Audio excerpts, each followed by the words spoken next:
جناب سیدنا صدیق اکبر رضی اللہ تعالیٰ لکھا جب خلیفہ بنے نا سب سے پہلا آپ کے پاس ایک بچی آئی چھوٹی، اور آپ کے پاس بیٹھ کے نا رونے لگ پڑی. آپ نے اسے روتے دیکھ کے پوچھا کیوں رو رہی ہے؟ عرض کرتی ہے خلیفہ رسول اس لیے رو رہی ہوں کہ حضور نبی علیہ السلام کا وصال ہو گئے. آپ نے فرمایا اگر تیرے رونے کی وجہ نبی علیہ السلام کا وصال ہے تو ابو بکر تجھے پھر کیا بتائے کہ اس وقت ابو بکر کے دل کا کیا حال ہے. عرض کرتی ہے نہیں ایک وجہ اور بھی. فرمایا وہ بتا. عرض کرتی ہے میں یتیم ہوں، ماں بھی نہیں ہے، بھائی نہیں ہے، بہن نہیں ہے، گھر میں صرف ایک دادی ہے، وہ اندھی بھی ہے، وہ بیمار بھی ہے، وہ کمزور بھی ہے. ٹھیک ہے جی، ہمارے پاس کچھ بکریاں ہیں جن کا دودھ نکال کے نا ہم بیچ کے اپنا گزر بسر کرتے ہیں. میرے ہاتھ چھوٹے چھوٹے ہیں، میں بکریوں کا دودھ نہیں نکال سکتی. دادی اندھی ہے، اس سے نکلے گا نہیں. رو اس لیے رہی ہوں کہ جب تک نبی علیہ السلام اپنی حیات ظاہری کے ساتھ ہم میں موجود تھے، آپ روز ہمارے گھر تشریف لایا کرتے تھے اور ہمیں بکریوں کا دودھ نکال کر دیا کرتے تھے. جناب ابو بکر رضی اللہ تعالیٰ عنہ اس شدت سے محبوب یاد آئے. نبیوں میں رحمت لقب پانے والا، مرادیں غریبوں کی بھر لانے والا، اپنے پرائے کا غم کھانے والا، اتر کر ہرا سے سوئے قوم آیا، ایک نسخہ کیمیا ساتھ لایا. اب رو پڑے تھے. رو کے پھر اس بچی کو جواب کیا دیتے ہیں؟ اب فرمانے لگے تو رو نہ، میرے محبوب علیہ السلام کا تو وصال ہو گیا لیکن ان کا غلام ابو بکر ابھی زندہ ہے، اور جب تک ابو بکر زندہ رہے گا آج کے بعد تیری بکریوں کا دودھ ابو بکر نکالا کرے گا. سچ بتاؤ کتنے بھی ہے والا اسلام، کتنے بھی ہے والا اسلام، کتنے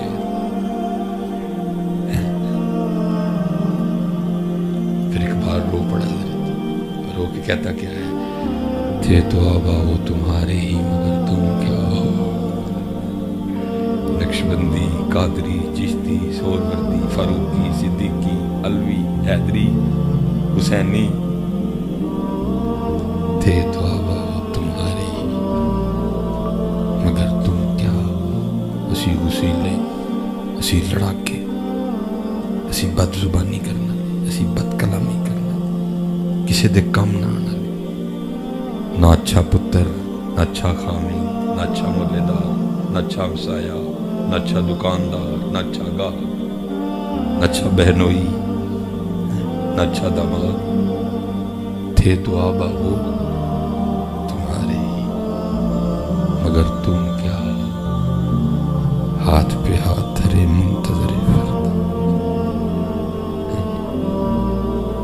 حضرت سیدنا عمر فاروق رضی اللہ تعالیٰ نے فرماتے ہیں میری کوشش رہی میں ابو بکر پہ سبقت لے جاؤں، لیکن آپ فرماتے وہ وقت آیا جب مجھے بھی کہنا ہی پڑ گیا اے عمر سبقت تو دور، کاش تو ابو بکر کے سینے کا ایک والی ہوتا ہے. وہ ابو بکر ہیں، وہ یار غار ہیں، وہ یار مزار ہیں. اب دیکھتے ہیں نا جی آئے دن کوئی نہ کوئی کتا ابو بکر پہ بھونک پڑتا ہے. اللہ ان کے بھونکنے سے حضرت ابو بکر کو کوئی فرق نہیں پڑے. یہ میری بات یاد ہے، ان کتوں کے بھونکنے سے حضرت ابو بکر کو رضی اللہ تعالیٰ کوئی فرق نہیں پڑا، کیونکہ جہاں ابو بکر ہیں حضرت جی وہاں کسی کتے کا بھونکنا جاتا ہی نہیں ہے. وہاں تو جب بھی جاتا ہے درود ہی جاتا ہے. یہ اصل میں نا حضرت یہ اپنی آگ میں اضافہ کر رہے ہیں. ابو بکر قرآن چ بھی نال، ابو بکر غار چ بھی نال، ابو بکر سفر چ بھی نال، ابو بکر مزار چ بھی نال. یہ اپنی آگ میں اضافہ کر رہے ہیں، یہ اپنی سیاہی میں اضافہ کر رہے ہیں. اور عمران خان صاحب کو حضرت اس بات پہ نا نوٹس لینا چاہیے. یہ جو ہے نا یہ معاملہ ٹھیک نہیں ہے. ٹھیک ہے ہم صوفی لوگ ہیں لیکن حضرت ہمیں مولا علی سے بھی عشق ہے، ہمیں حضرت ابو بکر سے بھی عشق ہے. عمران خان صاحب کو اس حوالے سے نا نوٹس لینا چاہیے. یہ ملکی حالات جو ہے نا یہ خراب ہو رہے ہیں، ہم یہاں کوئی کمپرومائز نہیں کریں گے. جناب مولا مشکل کشا پہ، جناب ابو بکر پہ، حضور کے صحابہ پہ، حضور کی اہل بیت پہ ہمارا سارا کچھ قربان ہے. کوئی سمجھتا نہیں.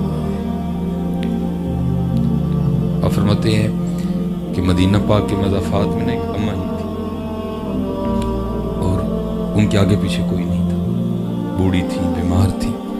جناب ابو بکر رضی اللہ تعالیٰ عنہ نے ان سے کوئی رشتہ نہ ہونے کے باوجود ان کی خدمت کی ڈیوٹی اپنے ذمہ لے رکھی تھی.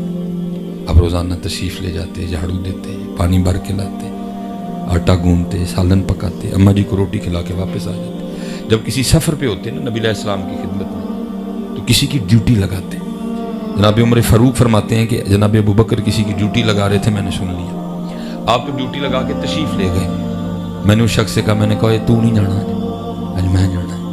اور ارادہ یہ تھا کہ آج اس طرح خدمت کرنی ہے جا کے کہ اماں جی بھی خوش ہو کے کہیں گے خدمت تو آج ہی ہوئی ہے حضرت. آپ فرماتے ہیں میں مقررہ وقت پہ چلا گیا، جا کے آہستہ آواز میں السلام علیکم کہا تاکہ ابھی نا اماں جی کو پتہ چلے کہ کون آیا. جب خوش ہو کے پوچھیں گی پھر بتاؤں گا میں عمر فاروق ہوں.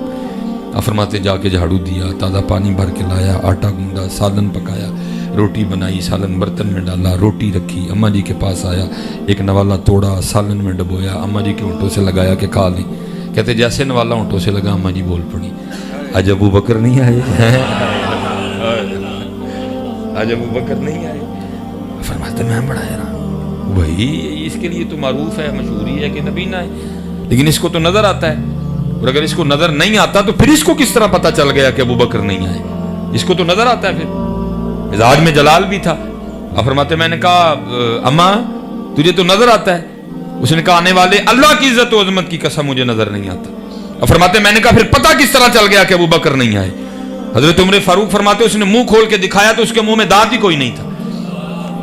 وہ کہتی آنے والے پتہ اس طرح چل گیا، میرے منہ میں تو دانت ہی کوئی نہیں، میں نہیں نوالا چبا سکتی. لیکن جب حضرت ابو بکر آتے ہیں پہلے نوالے کو اپنے منہ میں رکھ کے اس کو چباتے ہیں، اس کو نرم کرتے ہیں. جب وہ نرم ہو جاتا ہے پھر اس کو میرے منہ میں رکھتے ہیں، میں نگل جاتی ہوں. آج جب سخت نوالا ہونٹوں سے لگا نا میں سمجھ گئی ہو نہ ہو حضرت ابو بکر نہیں آئے آج ہے. لیکن پھر بات وہ اقبال کی ہے، تھے تو آبا وہ تمہارے مگر تم کیا ہو. دیکھنا تو یہ ہے کہ ہم کیا ہیں حضرت، وہ تو ٹھیک ہے، وہ تو رضی اللہ عنہم ورضوا عنہ. دیکھنا یہ کہ ہم کیا ہیں حضرت. حضور سیدنا غوث اعظم رضی اللہ تعالیٰ عنہ لکھا ہے، حضور غوث اعظم رضی اللہ تعالیٰ عنہ خود کو نا ایک چادر میں چھپائے بازار سے گزر رہے تھے، صرف اس لیے کہ اگر اس طرح گزروں گا لوگ دیکھ کے اکٹھے ہو جائیں گے، کسی کو دھکا لگے گا، کسی کے پاؤں پہ کسی کا پاؤں آئے گا، کسی کو چوٹ لگے گی میری، اس لیے خود کو نا چھپائے گزر رہے تھے. وہ لکھا اس وقت بازار میں کپڑا چور کھڑا تھا، اس کی نظر حضور غوث اعظم رضی اللہ تعالیٰ عنہ کی چادر پہ پڑ گئی. اس کو یہ نہیں پتا چادر کے نیچے کون ہے، تو کبھی نہ یہ کرتا.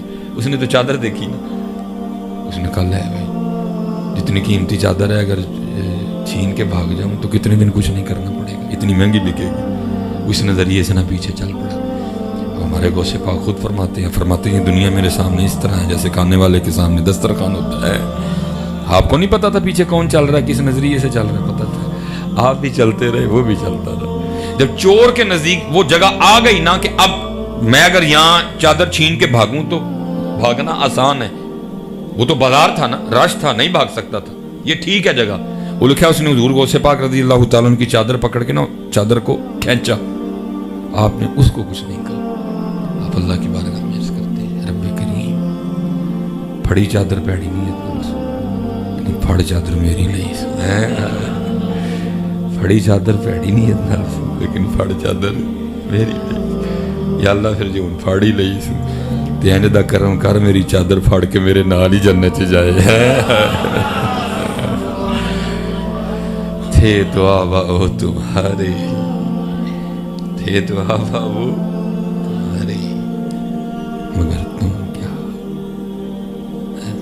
نہیں، یہ جتنی باتیں سنائی ہیں یہ وہ تھے. بات یہ ہے کہ ہم کیا. وہ صدیق اکبر تھے، وہ حضرت علی تھے، وہ غوث اعظم. یہ دیکھنا ہے کہ ہم کیا ہیں. وہ تو تھے حضرت، وہ تھے تو تھے نا حضرت. اصل مسئلہ یہ ہے کہ ہم کیا. بیگانے تو بیگانے حضرت. ایسی کسی سے منہ کی برکیاں پاڑیاں نہیں، ایسی کسی